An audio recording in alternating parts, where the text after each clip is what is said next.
Hello, my name is Ali Carter. I am the founder of Mediate UK, and I'm delighted to be joined here today by our Chief Family Mediator, our PPC, which is the top level you can achieve in the family mediation world. Ian Lovett, welcome today. Hello, good morning, and I hope you're all well. So today we're going to talk about a joint mediation session, and specifically a joint mediation session on parenting. So what happens when you need to sort out the child arrangements for your children. So by the time you got to this stage, you will of course have already done a MIAM, a mediation information assessment meeting. You would have discussed with the mediator. They would have put a plan together for the joint mediation session. So I suppose the first question is I'm going to a joint mediation session on parenting. What should I prepare as a parent for that session? I would encourage you to look online. You can look on specific sites like Kafkas, where you will find suggested parenting plans and things like that. But just do your research beforehand. Think about what's important to you in how you co-parent moving forward. What are the topics, what are the specific topics that you want to cover? Don't be afraid to come on with a list. Lists are good because you're not going to forget things if you have a list. And when you come into the meeting, I would encourage you to treat it like a business meeting. Just be very specific about the topics and the issues that you want to cover. It can be challenging, it can be stressful, but this is your opportunity to work together and formulate your co-parenting plan moving forward. And how many sessions do you think it would need to get to a parenting plan, to get to an agreement? I think the average is between 2 and 3 joint meetings. We sometimes get them done in one, but I think that's rare. So 2 to 3. And I understand at the moment we're recording this at the beginning of 2024 that there's still vouchers for joint mediation for parenting matters. Is that correct? Yes, there are. So the government has created a voucher scheme which will enable you to benefit from the first joint session being paid for by the Ministry of Justice to keep you really out of court. They want people, courts recognise and the Ministry of Justice recognises that the best people to resolve the child arrangements for the children are the parents. And that's what they want to encourage. I know from speaking to my ex-partner that they have a completely different view to what I'm prepared to accept for a parenting plan. They want to have 50-50 and I don't feel that's appropriate. How do you help us get to an agreement when we're so far apart on what we both know that we want? The two key things that mediation works around are compromise and negotiation. If there is no compromise and if there is no negotiation, there's really very little that a mediator can do to help. So when you come into mediation, you need to have worked out where your areas of compromise are and what are you prepared to negotiate on. Because if you are not prepared to even consider that there's room to compromise and negotiate, I'd question whether or not mediation is the right process. I think in the vast majority of cases, the vast majority of people will compromise. They will work around and they will discuss. And for me, the biggest benefit of mediation on these issues is the fact that you are in a room, and that might be a virtual room, where you can openly discuss in a safe environment why you believe certain things should happen, and the other party also has that same opportunity, and you can then discuss. And it's by discussing that you can begin to appreciate the other perspective. And do you, as a mediator, will you tell us what we should do, or what the law is, or what other people have done in our situation? Look online, search child arrangement plans, and you will find a lot of information available in terms of what's covered. CAFCAS has a particularly good library of information. They have an online parenting tool that you can go through, but the key thing for me is think of the topics that are important to you that you want to cover. And then at the beginning of the meeting, all mediation companies, services, and also mediators will handle the initial session in different ways. But the way that we tend to do it is to ask the clients, would you like to talk about topics that you have that you want to discuss, or would you like the mediator to ask you questions around a structured child arrangements plan? And the idea behind that is, if you're not sure, then we can ask you questions which you can then talk about and discuss. But if you are, you have that opportunity of discussing the topics that are dear to your heart. And can you tell us what to do? No. We can share knowledge with you. What we mustn't do is give you a plan. And that's not our role, because then it's our plan, it's not your plan. So clients have to do the legwork. They have to do, and if you think there are 3 people in the room, there's a responsibility that they all contribute equally. That's important.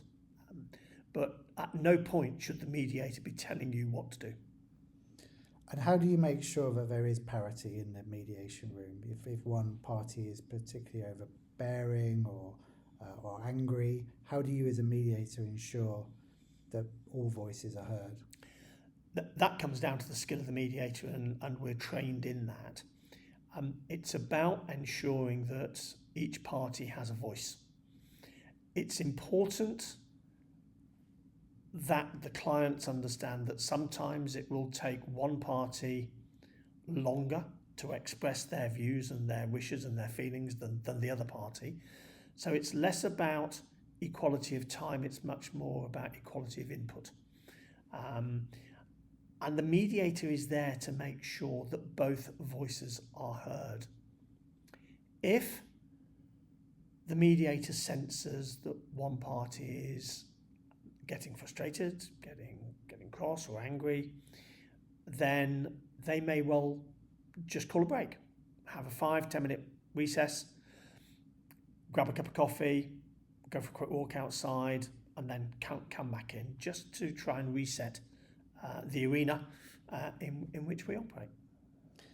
And can you give advice with regards to what other mediation clients or other parents have done in similar situations? Can you make suggestions like that? Yeah, so that's about sharing knowledge. So we can say, typically parents might do this or parents might do that, to give you examples of what other people have done. But bear in mind that every separation, every divorce, every child arrangements plan is unique, because the dynamics of each family are unique. And whilst you can take examples and share that knowledge, it might not work exactly within this particular family. So, but yes, we can certainly share knowledge with you about how other people have dealt with similar circumstances.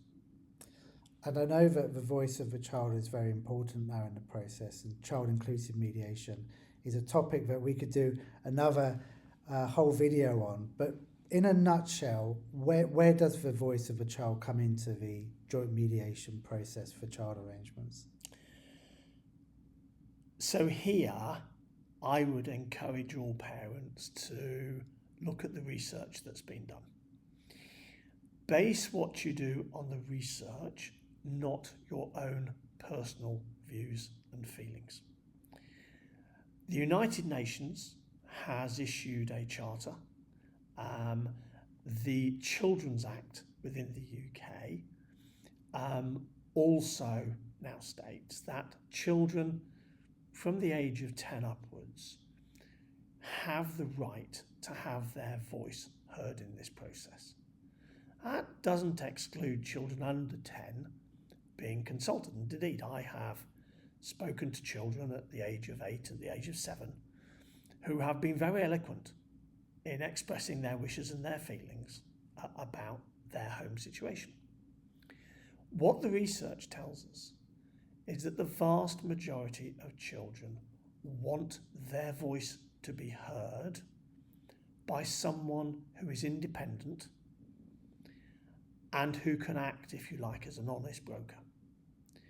And the way that CIM works is that a child inclusive mediator would speak to the child or the children independently of the parents. Now that can be done it can be done online, can be done quite often. It's done in schools, and you organise it through the schools who will provide a room and a safe space. But the parents are not in that meeting.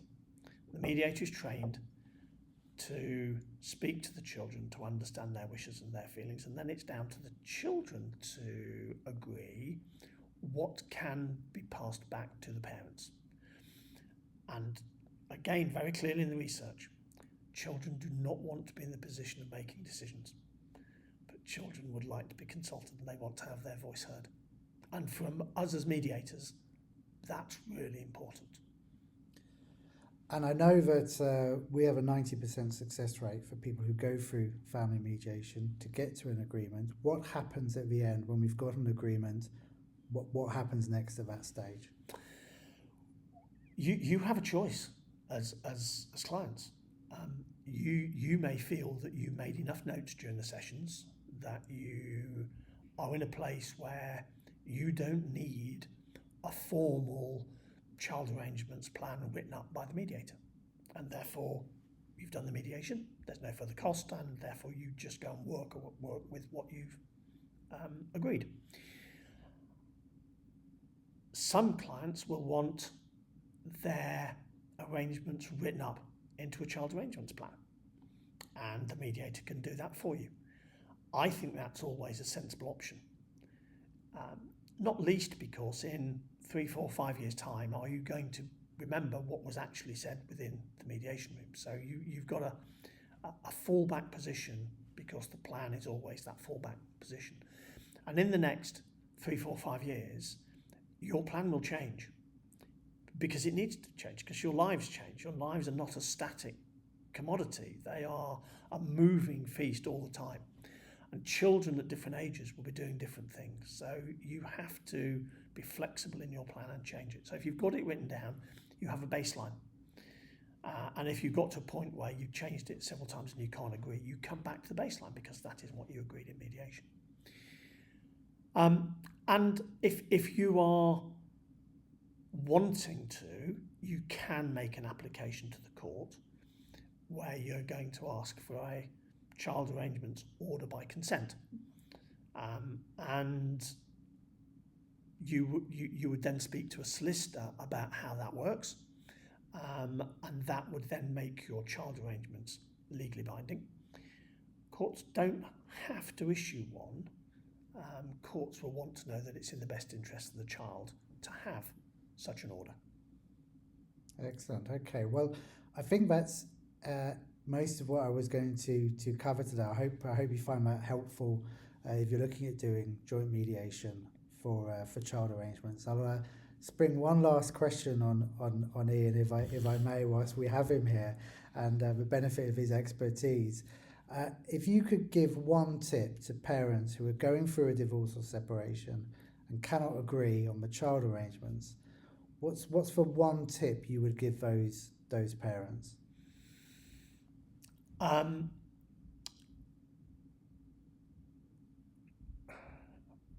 really concentrate and think about what is truly in the best interests of your children.